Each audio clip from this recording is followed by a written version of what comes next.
पुण्यातील वानवडी येथील जांभूळकर गार्डन कार्यालयात पत्रकारांची मातृसंस्था मानली जाणारी भारतीय मराठी पत्रकार परिषद, मुंबई संलग्न पुणे जिल्हा पत्रकार संघ यांची कार्यकारिणी बैठक नुकतीच आयोजित करण्यात आली होती.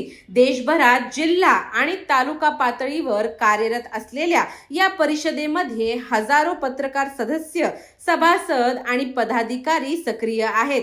ही परिषद पत्रकारांच्या हक्कांसाठी सातत्याने आवाज उठवणारी आणि लढा देणारी एकमेव मातृसंस्था म्हणून ओळखली जाते.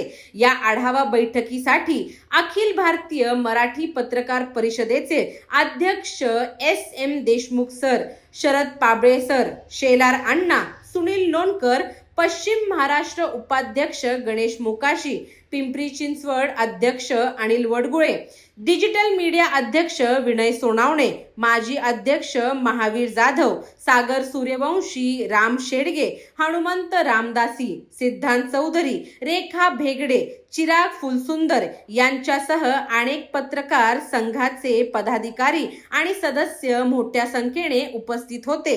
या बैठकीत संघाच्या आगामी योजना, पत्रकारांच्या समस्या, शासन स्तरावरील संवाद यावर विचारमंथन करण्यात आले.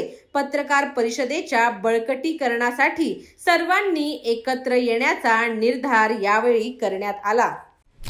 आदरणीय व्यासपीठ, आमचे नवीन विश्वस्त पाबळे सर आणि आमचं प्रेरणास्थान SM सर, मुख्यतः आता इथं जितकी उपस्थिती आहे नोंदवली आपल्या सगळ्या लोकांनी, तर सरांना एक खंत आहे की आपण संख्येमध्ये कमी दिसतोय.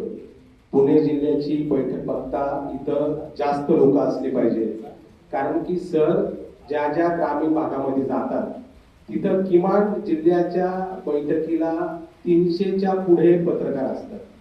तर याच्यामध्ये लोणकर सर तुम्ही बऱ्याच गोष्टी मांडल्या. आता मी स्वतः त्या जोडगे असतील, जुन्नरचे, आंबेगावचे काही लोक असतील आणि जिल्ह्यामध्ये मी बऱ्याच ठिकाणी फिरतोय. तर आपल्याकडनं पाबळे सर की संपर्क करण्यासाठी बरं का SM सर, पाबळे सरांना थोडेसे तुम्ही आमच्या वतीने एक वशिला किंवा अधिकार काहीतरी ते तसं करा, जेणेकरून आम्ही जिल्ह्यावर एकत्र फिरू आणि एक विश्वस्त आमच्याबरोबर फिरताय याचं एक फार मोठं वजन तयार होईल आणि जेणेकरून इथे उपस्थिती नोंदवली जाईल. लोणकर सरांनी ज्या ज्या गोष्टी मांडल्या त्याच्यामध्ये आर्थिक गोष्टीचा एक उल्लेख केला त्यांनी. आता आर्थिक गोष्टीमध्ये माझा नंबर ग्रुपवर आहे. मी स्वतः आर्थिक मदत किंवा आर्थिक काही हे करण्यापेक्षा आर्थिक ते बळ कसं उभं करता येईल याच्यामध्ये निश्चितच, जसं त्यांनी सांगितलं की मी एक व्यावसायिक आहे. लोणकर सर, मी व्यावसायिक, माझं कुटुंब आहे. मी आता जर्नलिझम मध्ये, फॉरेन्सिक जर्नलिझम मध्ये PhD करतोय आणि मास्टर्स माझं ऑलरेडी झालेलं आहे. त्यामुळे मी पूर्ण वेळ पत्रकारिता करतो आणि माझं ऍडमिशन पुणे युनिव्हर्सिटीत असेल. त्यामुळं विषय फक्त की त्याच्यामध्ये गेले मागील साधारण 4 दशक आमचं कुटुंब पुण्यामध्ये व्यवसायामध्ये आहे.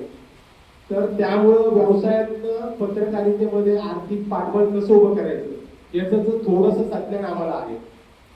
त्यामुळे आमचे वडगुले साहेब असतील किंवा आमचे सागर सोनवणे असतील आणि आमचे विनय सोनवणे जे पिंपरी चिंचवड डिजिटलचे अध्यक्ष आहेत, त्यांनी पाहिलेलं आहे की आम्ही दाते कसे उभे करतो आणि ते उभे करताना या ज्या छोट्या छोट्या गोष्टी आहेत परिषदेला, ज्या असं आपल्याला इथं भाषणामध्ये उल्लेख करावा लागतो जे की असं याची गरज नाही पडली पाहिजे, जेणेकरून आपण वर्गणी असेल किंवा किरकोळ त्या येण्या जाण्याचा त्या संघाच्या बैठकीचा विषय असेल. कारण की प्रत्येकाला एक आठवणीची गोष्ट सांगतो सर, मागच्या महिन्यामध्ये विनय सर त्यांचा सामना जब्बार पटलांबरोबर झाला होता आणि तिथं ते आम्हाला आतमध्ये सोडत नव्हते. त्या फिल्मच्या याला तुमचं नाव सांगितलं, जब्बार पटेल म्हणले अच्छा SM सर, मग त्यांनी आम्हाला आत सोडलं. तर असं हे जे वलय आपल्या बरोबर आहे, तर बैठकीत आल्यानी आणि पत्रकारितेच्या आणि परिषदेच्या संपर्कात राहिल्यानी वलय कसं तयार होतं हे प्रत्येकाला वेगळं सांगण्याची गरज नाही. आणि जे लोक कागदावरती लोणकर साहेब आपल्याकडनं पदं घेत आहेत, आपलं कुणावरही नाराजगी नाही, ज्याला काम करू वाटते तो करेल, पण आपण प्रत्येकाच्या संपर्कात कसं राहता येईल आणि आपण एकत्र कसं फिरता येईल जिल्हाभर याचं एक तुम्ही नियोजन करा. आणि मला कधीही बोलवा, मी जरी तिकडं बीडचा असून माझा जन्म पुण्यात झालाय सर, माझं लहानपणापासून शिक्षण इथं झालं आणि माझ्या